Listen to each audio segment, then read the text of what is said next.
नमस्कार। देश नहीं झुकने देंगे में बहुत बहुत स्वागत आप सभी का। मैं हूं आपके साथ अमन चोपड़ा। देश नहीं झुकने देंगे में आप सबसे बड़ा सवाल ये कि आज भी देश में कुछ ऐसे मोहल्ले हैं जहां हिंदुओं की नो एंट्री है। क्या आज भी ऐसे इलाके हैं जहां हिंदुओं का जाना मना है? वो मोहल्ले जहां हिंदुओं का जाना जानलेवा है। ये सवाल दरअसल राजस्थान के करौली दंगों को लेकर है, जहां हिंदुओं को मुस्लिम इलाके में शोभा यात्रा निकालने की बड़ी कीमत चुकानी पड़ी है। ये देखिए तस्वीर आपकी स्क्रीन पर है। करौली में सांप्रदायिक हिंसा, आगजनी हिंसा, तोड़फोड़, हमला, घरों में दुकानों में आग, ये सब कुछ हुआ चैत्र नवरात्र के पहले दिन। शोभा यात्रा निकालने की बड़ी कीमत चुकानी पड़ी हिंदुओं को। पहले तस्वीरें इस वक्त आप देखिए कैसे चैत्र नवरात्र और हिंदू नववर्ष के पहले दिन हिंदुओं को घात लगाकर मारा गया। हिंदुओं पर घात लगाकर कैसे उनको टारगेट किया गया, ये तस्वीरें आपकी टीवी स्क्रीन पर। 2 अप्रैल यानी कि शनिवार को भगवा झंडे लेकर हिंदू नववर्ष की रैली जैसे ही राजस्थान के करौली के मुस्लिम मोहल्ले में पहुंची, ये तस्वीरें अगर स्क्रीन पर पीछे हम दे, फिर मैं आपको तस्वीरों के जरिए समझा पाऊंगा कि हुआ क्या, ये तस्वीरें क्यों अहम है, किस तरह से छतों पर घात लगाकर हमला किया गया। ये बाइक रैली हो रही थी और इस इलाके में, इस गली के अंदर जैसे ही ये देखिए आप, ये रैली यहां पर हो रही थी करौली में। इसमें आप देखेंगे छतों के ऊपर कुछ लोगों ने घात लगाकर हमला किया। बहुत ध्यान से देखिएगा, वो देखना आप छत पर ये बड़ी बड़ी ईंट की सिलियां जो है वो फेंकी गई। ये जगह जगह 4-5 इस तरह की छत, एक ये वाली छत, एक ये वाली छत, छतों पर ईंट की सिलियों से हमला किया गया। ये गली, ये मुस्लिम गली, मुस्लिम मोहल्ला जैसे ही चैत्र नवरात्र के समय यहां पर भगवा जुलूस निकला और वो देखिए आप, वहां से ईंट की सिलियां फेंकी गई, जगह जगह से ईंट की सिलियां फेंकी गई। ये तस्वीरें वाकई बहुत खौफनाक। छतों से पत्थर किस तरह से फेंके गए, बाइक रैली पर पत्थर फेंके गए। ये चैत्र नवरात्र के पहले दिन और हिंदू नववर्ष का पहला दिन था। ये देखिए ये रैली निकल रही है। ये रैली जब मुस्लिम इलाके में, मुस्लिम मोहल्ले के अंदर घुसी, तब छतों से पत्थर फेंके गए। छतों से बताया जा रहा है कि कुछ पेट्रोल बम फेंके गए। जैसे ही ये हिंदू जो भगवा जुलूस था ये इस गली के अंदर घुसा, उसके बाद वहां पर जबरदस्त, ये देखिए छतों पर देखिए आप, इन तस्वीरों को स्क्रीन पर रखिए 1 मिनट।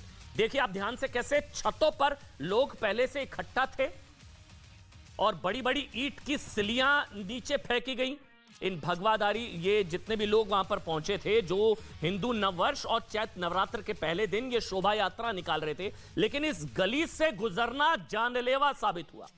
और उसके बाद मतलब यहां पर दंगा भी हुआ, पत्थरबाजी हुई, 30 लोगों को बताया जा रहा है कि पकड़ा गया है। 40 से ज्यादा दुकानों में आग, कई दुकानों में वहां पर आग लगा दी गई। 40 के करीब लोग जख्मी हैं। पत्थरबाजी शुरू हुई। दंगा हाउस एक तरीके से, बड़े बड़े मतलब बोल्डर वहां से फेंके गए, पहले से जमा करके रखी गई। वहां पर ईंटें थी, देखिए छतों पर लोग पहले से इकट्ठा थे, जिसके बाद इलाके में दंगा भड़का, कई दुकानों और घरों में आग लगा दी गई। ये छतों को दंगा हाउस बना दिया और छतों से किस तरह से बड़ी बड़ी ईंट, सिलियां, पत्थर, पेट्रोल बम, ये इन पर फेंके गए। ये राजस्थान में करौली हिंसा में 42 लोग जख्मी हुए हैं। अभी तक हिंसा में कुल 13 लोगों की गिरफ्तारी की जा चुकी है। 42 लोग इस हिंसा में जख्मी हैं। अब इस चीज को बहुत ध्यान से समझिएगा, ये जो पैटर्न है छतों से पेट्रोल बम या पत्थर फेंकने वाला, करौली में जिस तरह से छतों में पहले से इकट्ठा करके ईंटें और बड़े बड़े पत्थर हिंदू जुलूस पर फेंके गए थे ना, ये दंगों का दिल्ली मॉडल था। दिल्ली मॉडल ये देखिए आप, क्या हुआ था दिल्ली में भी, छतों पर हथियारों का जखीरा, पत्थर, ईंट, एसिड बॉम्ब, पेट्रोल बम तैयार करके रखे गए थे छतों पर। और करौली में भी ये दंगा बिल्डिंगें थी और बिल्डिंगों के छतों पर इसी तरह से मौत का सामान, पत्थर, ईंट, पेट्रोल बम इकट्ठे करके रखे हुए थे कि ये लोग यहां आएंगे और इन पर ऊपर से हमला होगा। जिसके बाद करौली से लेकर दिल्ली तक दंगा मॉडल 1 फरवरी 2020 में जो दिल्ली में जो दंगा हुआ था, उसमें भी छतों पर इस तरह से मौत का सामान इकट्ठा किया हुआ था। याद करिए, गुलेल, एसिड बम, एसिड वाली थैलियां, वो ताहिर हुसैन जो आरोपी इस मामले में, उनका घर, वो दंगा हाउस। और करौली में भी ठीक उसी तरह यहां पर भी एक छतों पर दंगों की प्लानिंग की गई थी। छतों पर तेजाब, गुलेल, ईंट समेत दंगों के कई हथियार इकट्ठा करके रखे गए थे। ये 2 तस्वीरें, करौली की दंगा बिल्डिंग और दिल्ली का दंगा हाउस, दोनों जगह छतों का इस्तेमाल किया गया। सवाल यह कि दिल्ली दंगों की तरह कट्टरपंथी इस्लामिक संगठन पीएफआई का करौली हिंसा में भी क्या कोई कनेक्शन है? अच्छा, अब ये चिट्ठी आ गई। सबसे पहले मैं आपको करौली हिंसा में 2 दिन पहले लिखी गई चिट्ठी दिखा रहा हूं। ये चिट्ठी में आप देख सकते हैं पीएफआई कनेक्शन। पीएफआई ने 2 दिन पहले ही बता दिया था कि कुछ हो सकता है। पीएफआई ने पहले ही अंदेशा जाहिर कर दिया था, जिसमें कहा जा रहा है कि जो ये भगवाधारी लोग थे, इन्होंने उकसाया था, इस वजह से अचानक से हिंसा भड़क गई, अचानक से दंगा हो गया। अगर ये सच है तो फिर पीएफआई की जो चिट्ठी है, ये पीएफआई की जो चिट्ठी है जिसमें लिखा गया कि हिंदू नववर्ष की आड़ में प्रदेश में सांप्रदायिकता फैलाने की साजिश, सतर्क रहने के लिए सरकार और प्रशासन को लिखा पत्र। ये popular front of India press release, यहां तारीख पर देखिए, तारीख 1 अप्रैल 2022। 1 अप्रैल को चिट्ठी लिख दी गई थी कि करौली में इस तरह से हिंसा भड़क सकती है। अब सवाल ये कि पीएफआई को कैसे पता था कि ये सांप्रदायिक जो है माहौल बिगड़ सकता है वहां पर।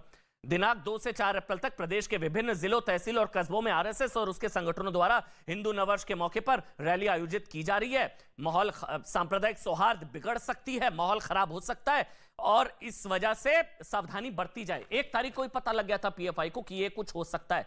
तो ये प्री प्लान्ड दंगा था, नहीं था? इसी चिट्ठी से बड़ा सवाल ये खड़ा होता है कि करौली दंगों के पीछे क्या कट्टरपंथी इस्लामिक संगठन पीएफआई का हाथ है क्या? ये जांच का विषय है।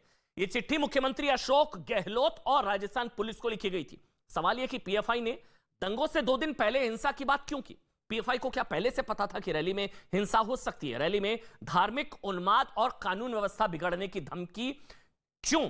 पीएफआई की सार्वजनिक चिट्ठी के बाद भी दंगे कैसे भड़क गए? लेकिन पीएफआई दंगों के लिए जिम्मेदार है या नहीं है? ये तस्वीरें आप देखिए, खौफनाक तस्वीरें, भयावह तस्वीरें। ये जांच होगी कैसे? क्योंकि राजस्थान सरकार ने जांच से पहले ही मान लिया कि इन दंगों के पीछे बीजेपी का हाथ है और इन दंगों पर प्रधानमंत्री नरेंद्र मोदी को बयान देना चाहिए। सुनिए अशोक गहलोत को। अपने धर्म को सब मानो और दूसरे धर्म का मान सम्मान करो, ये तो सही बात है। पर जिस रूप में इन्होंने ये घिनौना काम किया है, प्रधानमंत्री को चाहिए आगे आगे नेशन को संबोधित करे, कंडेम करे वो हिंसा को, चाहे हिंसा किसी की पक्ष के द्वारा हो। वैसे आपको बता दें, law and order state subject है। इस बीच ये तस्वीर, ये फुल स्क्रीन पर तस्वीर दिखाएं। करौली की इसी हिंसा में एक तस्वीर सामने आई जो आप समझिए, इसको पुलित्जर पुरस्कार तो नहीं मिलेगा, लेकिन पुलित्जर पुरस्कार के बहाने भारत विरोधी एजेंडा चलाने वालों की अच्छी ये तस्वीर नहीं लगेगी। करौली हिंसा में जब दंगाइयों ने एक घर को आग लगा दी, पीछे देखिए तस्वीर के पीछे देखिए आप, बड़ी संख्या में दंगाई आपको नजर आ रहे हैं, बड़ी संख्या में लोग, हिंसा करते लोग, हाथों में पत्थर, रॉड, ये सब लोग आपको नजर आ रहे हैं। चारों तरफ आग लगी हुई है। तब उसमें 2 महिलाएं और एक बच्चा फंसा हुआ था। तब कांस्टेबल नेत्रेश शर्मा ने अपनी जान पर खेलकर उनकी जान बचाई। ये तस्वीर देखिए आप, वो भी तब जबकि दंगाइयों की भीड़ पीछे से पत्थरबाजी कर रही थी। कांस्टेबल, कट्टरता से लड़ने वाले नेत्रेश शर्मा और कट्टरता के लिए लड़ने वाले। आज एक और तस्वीर आपको दिखाते हैं। एक तो ये तस्वीर आई कांस्टेबल नेत्रेश की, और दूसरी तरफ ये भी तस्वीर आई अहमद मुर्तजा। ये इसने गोरखपुर मंदिर में पर अटैक किया। ये देखिए आप तस्वीरें, गोरखपुर मंदिर के बाहर हमला किया, हाथ में इसने पीएसी, 2 पीएसी जवान को जख्मी किया। ये कट्टरता की दूसरी तस्वीर है। ये मुर्तजा, अहमद मुर्तजा, ये आईआईटी मुंबई का इंजीनियर है। एक वो कांस्टेबल जिन्होंने अपनी जान पर खेलकर महिला और बच्चे को बचाया, वो कट्टरता के खिलाफ लड़ रहे थे। और एक ये अहमद मुर्तजा जो आईआईटी मुंबई, ये 2 तस्वीरें देखिए। फर्क शिक्षा में नहीं सोच में है, तालीम में नहीं सोच में है। जान पर खेलकर जान बचाई हेड कांस्टेबल नेत्रेश शर्मा ने। ये हेड कांस्टेबल नेत्रेश शर्मा अब हेड कांस्टेबल बना दिए गए हैं, पहले कांस्टेबल। लेकिन दूसरी तरफ एक तस्वीर आई, कट्टरता के लिए लड़ाई, कट्टरता के खिलाफ लड़ाई। केमिकल इंजीनियर, आईआईटी मुंबई से पढ़कर भी आतंक के रास्ते को चुना, क्योंकि आतंकी कनेक्शन की भी जांच की जा रही है, क्योंकि मामला गोरखपुर मंदिर का है। और यही इत्तेफाक नहीं है, क्योंकि इससे पहले भी आप जानते हैं, जब मुख्यमंत्री योगी आदित्यनाथ शपथ ले रहे थे, तब भी गोरखपुर को जलाने की कोशिश की गई और आज भी अल्लाह अकबर के नारे लगाए और सुरक्षा कर्मियों पर जानलेवा हमला किया। और अब नेत्रेश और मुर्तजा में ये फर्क पढ़ाई का नहीं सोच का है। नेत्रेश, अच्छा ये तस्वीर एक बार जल्दी से आपको दिखा देते हैं। गोरखपुर मंदिर के बाहर किस तरह से हमला हुआ, पीएसी जवान को जख्मी किया, 2 पीएसी जवान, एक का हाथ काट दिया और उसको हालांकि पकड़ लिया गया। अल्लाह अकबर का नारा लगाकर इसके आतंकी कनेक्शन की भी जांच की जा रही है। गोरखपुर मंदिर के बाहर किस तरह से हमला हुआ, और अब इस एटीएस इस पूरे मामले की जांच कर रही है। लेकिन बात करौली दंगे की जरूर करनी आज जरूरी है। करौली में किस तरह से दंगा हुआ, करौली राइट्स, कट्टरपंथ का बदला, भगवा पर हमला। लेकिन सवाल यही हमारा, मेरे साथ प्रेम शुक्ला भारतीय जनता पार्टी के राष्ट्रीय प्रवक्ता हैं, और शोएब जमई साहब हैं मेरे साथ, विनोद बंसल मेरे साथ हैं, और सूरजपाल अम्मू भी मेरे साथ हैं जो कि करणी सेना से हैं। आप सबका बहुत बहुत स्वागत, आप सबका बहुत बहुत स्वागत है। और आरसी चौधरी साहब भी है मेरे साथ, राजस्थान कांग्रेस से भी हैं, राजस्थान कांग्रेस आरसी चौधरी साहब भी हैं। चौधरी साहब, ये पीएफआई की चिट्ठी थी क्या कि 1 तारीख को ही कि इस तरह का कुछ हो सकता है? मैं कहना चाहूंगा कि जब कहीं पे भी किसी भी तरीके की जब चरमपंथ की जो लोग हैं या किसी भी इस तरह की जो चर्चा है, पीएफआई ने किसको दी है किसको नहीं दी, शंका जाहिर करें या नहीं करें, जहां पे राजस्थान की सरकार ने तत्परता से जहां जहां पे लगा इनपुट्स आए कि यहाँ पे इस तरह की संभावनाएं हो सकती है, वहां पे राजस्थान सरकार ने निर्णय लिया और निर्णय लेके वहां पे धारा 144 लगा दी, जहां पे कानून व्यवस्था खराब ना हो, इसे निर्णय लिए गए। तमाम सब जो चीजें हैं, जो शंकाएं हैं, चाहे मीडिया के द्वारा हो, चाहे दूसरे जो जिम्मेदार जो लोग हैं उनके द्वारा हो, या किसी तीसरे संगठन के द्वारा हो, जो भी आए उनके द्वारा संज्ञान में लिए गए। और वहां पे राजस्थान सदैव इस तरह की जमी रही है, इस तरह की भूमि रही है, आपस में सौहार्द, प्रेम, भाईचारा, एक दूसरे के साथ में मिलने जुलने का। इसलिए वो जो सूचना की जिसका आप जिक्र कर रहे हैं, वो कोई एक स्रोत नहीं था, कई स्रोतों से जो सूचना मिली थी उसके आधार पर निर्णय लिए गए थे।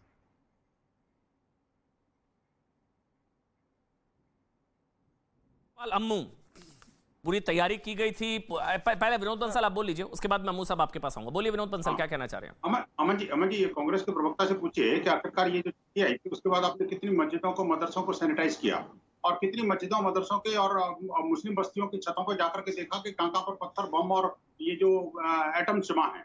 और आप आखिरकार कांग्रेस सरकार कहे कि क्या ये जो रैली निकाली गई थी, जो शोभा यात्रा निकाली गई थी हिंदू समाज की तरफ से, क्या उसकी सूचना नहीं थी? क्या आपको नहीं पता था कि वो मुस्लिम बाहुल बस्ती से भी निकलेगी? और एक दूसरी बात ये, क्या मुस्लिम बाहुल बस्ती से निकलना आज देश के अंदर अपराध हो गया क्या? या ये क्या कहना चाहते हैं? आखिरकार उस पूरी शोभा यात्रा को निकालने से रोकने के लिए 5 मात्र जिहादी तत्व और वहां पर खड़े हो गए और कहते कि नहीं, हम तो जाने नहीं जाएंगे किसी हालत में। और पुलिस मूक दर्शक होकर उसको देखती रही। आप देखिए कि बड़े पैमाने पर उन्होंने पत्थर जमा कर रखे थे, जैसे आपने बताया भी है, और सीधा सीधा उसकी अगर छत पे जाकर देखें, मैं कह रहा हूं कि देखिए, देश भर में जहां मंदिरों के ऊपर, हमारे मठों के ऊपर, हमारे आश्रमों के ऊपर सीसीटीवी कैमरे लगे हुए चारों तरफ, तो मस्जिदों और मदरसों के ऊपर क्यों नहीं लगाते भाई? आप मुझे बताइए, आखिरकार जब इस तरह की बड़ी रैली निकल रही है, आपको पता है कि ये जो समुदाय है वो हमेशा से रमजान को पवित्र तो मानता है, लेकिन काम सारे अपवित्र करता है। आप मुझे बताइए कि जैसे रमजान शुरू हुआ, ये पत्थरबाजी शुरू हो गई इनकी, तो आखिरकार इनको क्या पता नहीं था? इनकी प्रवृत्ति, प्रकृति, संस्कृति का सरकार नहीं जानती? अब मैं कहना चाहता हूं, आखिरकार सरकार ने क्या प्रबंध किए? वो पीएफआई का गुरगाह जो लेटर भेज रहा है उसको क्वेश्चन क्यों नहीं किया कि आखिरकार आपको कैसे पता लगा, ये इनपुट कहां से आया, क्यों है? और जो अगर दोषी थे तो उनको गिरफ्तार क्यों नहीं किया? आखिरकार पुलिस की व्यवस्था उस मस्जिद और मदरसे के ऊपर से क्यों नहीं करी? ये लोग ऊपर से आराम से पत्थर बरसाते रहे, लोग पत्थर खाते रहे, आग लगाते रहे, और सरकार और पुलिस और शासन प्रशासन सारा तमाशा देखता रहा। प्रेम शुक्ला, अशोक गहलोत कह रहे हैं कि प्रधानमंत्री को बोलना चाहिए, देश से बात करनी चाहिए, और राजस्थान में लॉ एंड ऑर्डर को लेकर उनकी भी रिस्पॉन्सिबिलिटी बनती है, और वो कह रहे हैं कि कोई साजिश भी हो सकती है। प्रेम शुक्ला, ये अशोक गहलोत नहीं है, प्रेम शुक्ला। देखिए अमन जी, इसका मतलब है कि अशोक गहलोत पूरी तरह से विफल हो गए हैं। अशोक गहलोत अब राजस्थान के कानून एवं व्यवस्था को सुव्यवस्थित करने में स्वयं को विफल पा रहे हैं, क्योंकि जिस तरह से करौली में छतों पर ट्रकों पत्थर जो है जमा किए गए, वहां सरिये जमा किए गए, धारदार हथियार जमा किए गए, पेट्रोल बम जमा किए गए, और पीएफआई के पत्र के बावजूद कांग्रेस की सरकार जागी नहीं, और जिस तरह से पथराव किया गया, जिस तरह से आगजनी की गई, जिस तरह हमले किए गए, उन हमलों के बाद पीएफआई के खिलाफ, मुस्लिम संगठनों के खिलाफ कार्रवाई करने में अशोक गहलोत को संकोच है, और वो पूरी बहस को प्रधानमंत्री पर ठीकरा फोड़कर जो है निकल जाने का प्रयास कर रहे हैं। तो ये कांग्रेसी कुकर्म का बीभत्स प्रदर्शन है कि आप पहले तुष्टीकरण करके दंगाइयों को दंगा करने के लिए खुला छोड़ देंगे, दंगाइयों के खिलाफ कार्रवाई नहीं करेंगे, जिसने ये योजना बनाई षड्यंत्रकारियों के खिलाफ किसी प्रकार की गिरफ्तारी की कार्रवाई नहीं होगी, और प्रधानमंत्री को आप ब्लेम कर देंगे बड़ी आसानी से और निकल जाएंगे। तो ये कांग्रेस की जो वृत्ति है, यह वृत्ति सांप्रदायिक विकृति को बढ़ाने वाली वृत्ति है और कांग्रेस की इसी वृत्ति ने इस देश को पहले विभाजन के गर्त में ढकेला है। आज भी आप यही कह रहे हैं ना कि मुस्लिम बहुल इलाकों से हिंदुओं का जुलूस नहीं निकलना चाहिए। अगर जुलूस निकला तो उसे पत्थर मारने का अधिकार जो है मुसलमानों को मिल जाएगा, पेट्रोल बम फेंकने का अधिकार मुसलमानों को मिल जाएगा। वो तस्वीर एक बार दिखा दे, दंगों के दौरान किस तरह से आगजनी हुई, तोड़फोड़ हुई और कैसे आग लगा दी गई। ये देखिए आप, ये फुल स्क्रीन पर एक बार तस्वीरें दिखाइए। करौली में किस तरह से सांप्रदायिक हिंसा हुई, किस तरह से दुकानों में आग लगा दी गई, किस तरह से वहां पर तोड़फोड़ हुई। ये देखिए आप, पूरी गली को आग के हवाले कर दिया गया, पूरे के पूरे मोहल्ले को आग के हवाले कर दिया गया वहां पर। ये देखिए आप, ये वहां से ये चैत्र नवरात्र के पहले दिन और हिंदू नववर्ष की शुरुआत वाले दिन वहां पर ये शोभा यात्रा और बाइक रैली वहां पर निकलनी थी, लेकिन वहां पर घात लगाकर हमला किया गया। सूरजपाल अम्मू, ये जो तस्वीर हम दिखा रहे हैं, सूरजपाल अम्मू मैं आपके पास आ रहा हूं। ये तो फिर मैसेज है ना भाई, मुस्लिम गली से जाना जानलेवा है हिंदुओं का, या शोभा यात्रा जो है बड़ी रिस्की है भाई। बिल्कुल, मैं अभी अमन सुन रहा था मियां अशोक गहलोत जनाब को, जिस प्रकार की उनकी भाषा है, मुझे लगता है उन्होंने पहले से ही मन बना रखा है कि ये सब काम होना था और मुझे बयान देना था। अगर वो राहुल गांधी से अगर सवाल करते या हम कहते कि राहुल गांधी जवाब दें, तो लोग कहते हैं कि हम कह रहे हैं।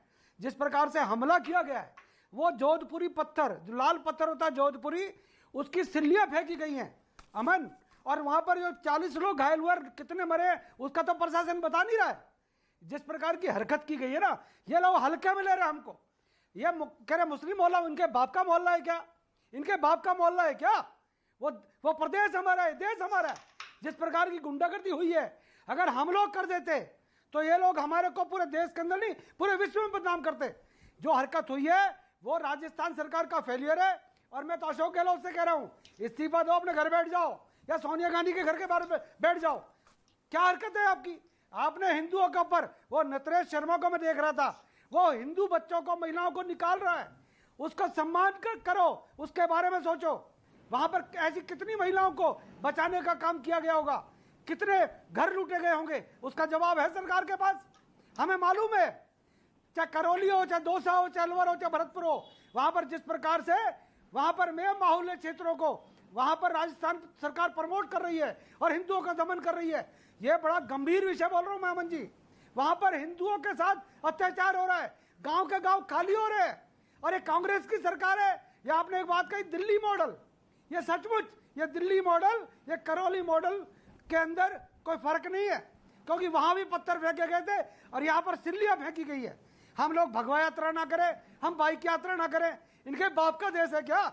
हम करेंगे और ठोक कर करेंगे, और अब क्या करौली में दोबारा से करेंगे। ये बुलडोजर मॉडल, यहाँ पे बुलडोजर चलना चाहिए ना। जिन लोगों की छतों से ये सब पत्थरबाजी हुई, ईंट की सिल्लियां फेंकी गई, शोएब जमाई, ये इन लोगों के घरों पर बुलडोजर चलना चाहिए, जिन्होंने शोभा यात्रा पर ये ईंट की सिल्लियां, पेट्रोल बम ये सब फेंके। देखो, पहले तो मैं ये बता दूं कि राजस्थान कांग्रेस के कुछ नेताओं से भी मेरी बात हुई, करौली के जो लोकल लीडर्स हैं उनसे भी हमारी बात हुई। उन्होंने जो मुझे सूचना दी है कि अब इस मुद्दे पर दोनों पक्षों की आपसी सहमति हो गई है, और वो हलवाई वाले जो मिठाई वाले हैं उन्होंने भी खुद बयान दिया कि एक मिसअंडरस्टैंडिंग हुई है, कभी पहले ऐसी कोई घटना नहीं हुई थी, और दोनों तरफ के उपद्रवी तत्व जो हैं उनको अरेस्ट कर लिया गया है। कुछ लोग वहाँ पे जा करके वोटिंग कर रहे थे और प्रोवोक कर रहे थे, डीजे का साउंड भी बढ़ा दिया। उसके बाद जवाब में पूरा बोलने दीजिए, पूरा बोलने दीजिए, फिर सवाल लेंगे, पर उनको अपनी बात रखने दीजिए। बोलिए आप अम्मू जी। वो प्रोवोक कर रहे थे इसलिए उनको मारा। अरे ठीक है, बोलिए पूरा बोलिए। अरे भाई, डिबेट में पत्थर मत फेंकिए भाई साहब। डिबेट में क्यों पत्थर फेंक रहे हो आप? नहीं, यहाँ पे कोई छत पे थोड़ी ना बैठा है शांति दूत। नहीं, ठीक कह रहा हूं। यहाँ पे कौन सा छत पे बैठा है कोई शांति दूत जो पत्थर फेंकेगा? अपनी बात रखिए, नहीं अपनी बात रखिए आप। चलिए आप अपनी बात रखिए, बोलिए, एक मिनट बोलने देते हैं उनको। बोलिए आप, शोएब जमाई बोलिए। अरे भाई अमन जी, सब लोग अपने अपने घरों में क्या पत्थर लेके बैठे हैं क्या? अभी बीएचपी वाले है ना, ये लोग लेकर बैठे थे ना, सब ये सारे लेकर बैठे थे। मुझे भी तो यही हैरानी हो रही है, दिल्ली दंगों में भी ऐसा ही था। आप लोग घरों में पत्थर ये सब रखते क्यों हैं भाई? सारे के सारे ये पत्थर पेट्रोल बम घरों में करते क्या है भाई? अगर इसने प्रोवोक किया तो क्या पता था प्रोवोक करेगा और हम ऊपर से पेट्रोल बम पत्थर फेंकेंगे? एक मियाँ जी ने बोलना क्या शुरू किया, चारों तरफ से पत्थरबाजी करने लगे। अरे सुन लीजिए, मैंने आपको बहुत देर से सुना है, आप जब धमकी दे रहे थे तब भी सुना। चलिए बोलने देते हैं उनको, एक मिनट। बोलिए बोलिए बोलिए शोएब जमाई, आप कंप्लीट कर लीजिए, उसके बाद बोलते हैं। बोलिए आप शोएब जमाई। अब ये एक तरफा नहीं है ना, गंगा जमनी तहजीब की बड़ी बड़ी बातें होती हैं भाई, धर्मनिरपेक्षता, ये सब वन साइडेड क्यों होता है? देखिए ना, मुझे याद है शोएब जमाई, ये बैठे हैं अम्मू जी, इन्होंने गुरुद्वारे खोल दिए थे आपकी नमाज के लिए, अगर मैं गलत नहीं हूँ। मंदिरों को खोल दिया गया था ईद के लिए, नमाज के लिए, सब कुछ होता है। और यहाँ पर एक गली से शोभा यात्रा नहीं निकल सकती, गलत है ना ये तो? शोएब जमाई रुकिए एक मिनट। पहले जरा यहाँ पत्थर बहुत जमा हो गए, मैं उसको हटा लूं। हाँ जी, अब ऐसा है क्यों है अपने नीचे पत्थर रख कर बैठे हैं आप भी? वो नीचे से शोभा यात्रा निकल रही है आपके घर से, आप भी पत्थर रख कर बैठे हैं क्या? आप लोग घरों में पत्थर रखते क्यों हैं? ये पेट्रोल बम असला हथियार घरों में रखते क्यों हैं भाई? आप कह रहे मैं हटा दूं अपने नीचे से पत्थर रख कर बैठे हैं आप। ये रिवाज और देखिए ऊपर से कुटिल मुस्कान होती है हिंदुओं को पीटने के बाद। ये देखिए, ये हिंदू वहां पर पीटे गए हैं, उनको मारा गया, कूटा गया, और इनकी कुटिल मुस्कान देखिए। देखिए भाई, देश, पूरा देश देखे, इनकी कुटिल मुस्कान देखिए, इनका तंज देखिए। यहाँ पर हिंदुओं को मारा गया, कूटा गया, उन पर पत्थर फेंके गए, ईंट की सिलियां फेंकी गई। ये भाई साहब आके यहाँ पर मुस्कुरा रहे हैं और ये बड़ी बड़ी बातें करते हैं गंगा जमनी तहजीब की, और ये सेकुलरिज्म की एक तरफा धर्मनिरपेक्षता चल रही है। आप देख लीजिए इनका चेहरा। आज दुख है, आज बात होनी चाहिए कि किस तरह से उन्होंने मारा, छतों से मारा। ये कह रहे मैं पत्थर लेकर बैठा हुआ हूं, ये भी इस डिबेट में धमका रहे हैं। हो गया आपका? अमन, जिस हो गया। अब मैं सेकुलरिज्म की सेवैयां खिलाते हैं। ये देखिए, ये है इनका। विश्व देख रहा है आपको। चलिए बोलने देते हैं, बोलने देते हैं। बोलिए शोएब जमाई। रमजान का मौका है, अरे सच बोलो, पत्थर बरसाए हैं। शोएब जमाई बोलिए शोएब जमाई बोलिए। चलिए बोलिए शोएब जमाई। गंगा जमनी तहजीब ये तो नहीं है सवाल मेरा, ये अब आप बोलिए, कोई बीच में नहीं बोलेगा। पूरे देश के दर्शकों ने इस वक्त देखा कि जैसे ही शोएब जमाई ने बोलना शुरू किया, सारे यहाँ हिंदू मिलकर पत्थरबाजी करने लगे और मैं चुप हो गया। यही इस देश की माइनॉरिटीज का हाल है, इस देश के अल्पसंख्यक का यही हाल है। ये लाइव डेमो था, इसलिए मैं चुप रहा। अब आप, मैं बात बताता हूँ, लाइव डेमो करूँ मैं आपके साथ अभी? एक लाइव डेमो करूँ मैं आपके साथ गंगा जमनी तहजीब का? मैं चूड़ियां बेचता हूँ, चूड़ियां। दिखाइए इनको स्क्रीन पर, मैं और शोएब जमाई। एक अभी मैं गंगा जमनी तहजीब का लाइव डेमो करता हूँ इनके साथ। बड़ा लाइव डेमो का आपको शौक है ना? आप भी गंगा जमनी तहजीब में भरोसा करते हैं ना शोएब जमाई? अरे भाई क्यों नहीं बुलाना था तो यार, क्यों? अभी करते हैं ना, तरावी का वक्त हो रहा है भाई। मंदिरों में नमाज भी हो रही है, ईदी भी हो रही है, और यहाँ देखिए मुस्लिम मोहल्ले में शोभा यात्रा पर पत्थरबाजी हो रहा है और आप आकर हंसते हैं। आप दांत फाड़ते हैं, आप मुस्कुराते हैं। सुन लो, पीटा गया, कूटा गया, पत्थर मारे गए उन पर हिंदू भाइयों पर, और आप हंस रहे हैं। तुम्हारे त्योहार बीएचपी वालों के लिए जो है नफरत फैलाने की वजह बन गई है। नवरात्रा आया तो सारे मुसलमानों की दुकान बंद करवा दो। जगराते करेंगे तो रात भर डीजी बजा करके मस्जिदों के सामने परेशान करेंगे। रैलियां निकालेंगे तो मस्जिद के सामने जाके प्रोवोक करेंगे। ये कौन सा त्योहार? तुम्हारे त्योहार सुना आपने? ये इनकी गंगा जमनी तहजीब है, इनकी भाषा देखिए। कह रहे तुम्हारे त्योहार, हिंदुओं तुम्हारे त्योहार। सुनिए इनको, इनका चेहरा देखिए बहुत ध्यान से। ये बातें बड़ी बड़ी करते हैं, इनकी भाषा देखिए। कह रहे हैं तुम्हारे त्योहार। आप लोग सेकुलरिज्म की सेवैयां खिलाएं इनको, इनका चेहरा दिखाइए। आप लोग सेकुलरिज्म की सेवैयां खिलाएं इनको, मंदिरों में ईद बनाएं, गुरुद्वारों में नमाज पढ़ाएं और रोजे खुलवाएं मंदिरों में, और ये लोग कहते हैं तुम्हारे त्योहार। हिंदुओं तुम्हारे त्योहार आते हैं, शर्म नहीं आती है कहते हुए?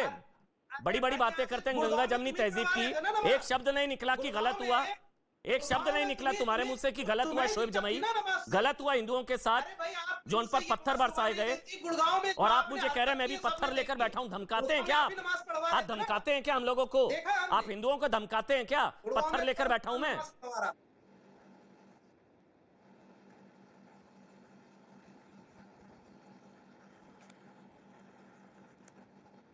शोएब जमाई, गुड़गांव में आप नमाज पढ़वा रहे थे, वो हमने देख लिया। हाँ, कि कितना गंगा जमनी तहजीब है आपकी। नहीं, क्या बोल रहे? सवाल पूछे ना, क्या कह रहे हैं आप? नहीं, मैंने कहा गुड़गांव में जिस तरह से आपने एजेंडा चलाया, मुसलमानों को परेशान किया, वो कहाँ गंगा जमनी तहजीब थी? अच्छा, गंगा जमनी तहजीब। चलिए एक और इनका लाइव डेमो लेते हैं। मेरे पास मैं बाकी मेहमानों के पास मुझे जाना है। शोएब जमाई बड़ा गंगा जमनी तहजीब करते हैं ना। चलिए मेरी बात सुनिए अब आप। ये हर बार एक टेस्ट होता है जिनका लाइव टेस्ट लेते हैं।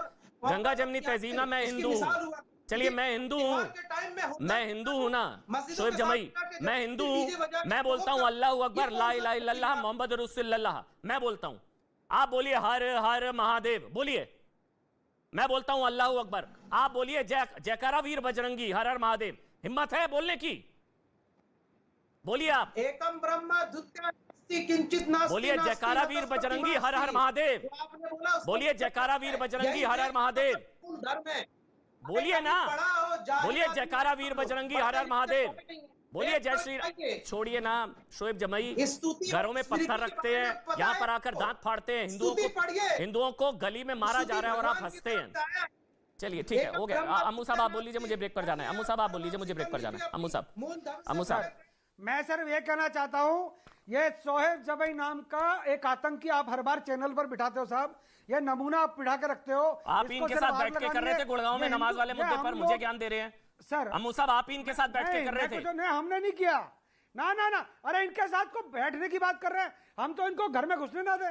इनके साथ कौन बैठना चाहेगा? ये देश विरोधी लोग हैं। एक छोटा सा ब्रेक ले लूं उससे। प्रेम शुक्ला 30 सेकंड, प्रेम शुक्ला 30 सेकंड आपको दे रहा हूं। प्रेम शुक्ला, न्याय हो पाएगा? ब्रेक पर जाना उससे पहले प्रेम शुक्ला, करौली मामले में न्याय हो पाएगा? ये भी आया गया। देखिए जिस तरह से विकृत सांप्रदायिक सोच शोएब जमाई ने प्रकट की है, वह विकृत सांप्रदायिकता करने वालों और उनको संरक्षण देने वाले अशोक गहलोत के राज में कहीं से न्याय की अपेक्षा करना अतिशयोक्ति होगी। यह विकृत सांप्रदायिकता को पालने पोसने वाले लोग हैं। इसी कारण जिस तरह वो वहां पर करौली में हुए अन्याय के समर्थन में हंस रहे हैं श्रीमान शोएब जमाई, वह अत्यंत दुर्भाग्यपूर्ण है और यह सांप्रदायिक जहर फैलाने वाले समाज के विकृति को प्रकट करने वाला है। एक छोटा सा ब्रेक ले रहे हैं, तुरंत हाजिर होंगे, छोटा सा ब्रेक ले रहे हैं।